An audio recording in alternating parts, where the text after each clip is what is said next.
स्नान पूर्णिमा परठारु आम प्रिय कालिया सान्ते अंशर घरे विश्राम नेउछंती।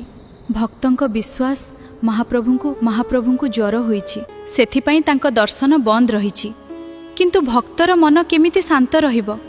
समस्ते चातक पक्षी परी तांको दर्शन को अपेक्षा करिछंती।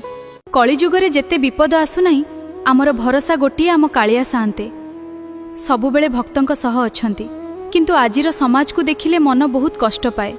घरे अशांति, परिवार रे अहंकार, धन पाई ठकेई, रास्तारे दुर्घटना, हिंसा, चोरी और अन्यर सुख देखि ईर्ष्या दिनकु दिन बढ़ी चलीछि। हे कालिया, तुमे शीघ्र सुस्थ होई रत्नवेदी को फेर। समस्तंक मनरु राग, द्वेष, लोभ और अहंकार दूर कर। प्रेम, दया और भक्ति रे ए संसार को भरी दियो। आउ केतेक दिन परे तुमर रथ यात्रा। तुम कृपारे समस्तंक मुहरे हस फुटू, प्रत्येक घरे सुख और शांति विराज करू। जय जगन्नाथ। जदि आपण मध्य महाप्रभु श्री जगन्नाथंक भक्त तेबे कमेंट रे निश्चय लिखंतु जय जगन्नाथ। एई भक्तिभरा वार्ताटी को लाइक और शेयर करी अन्य भक्तंक पाखरे मध्य पहुंचांतु।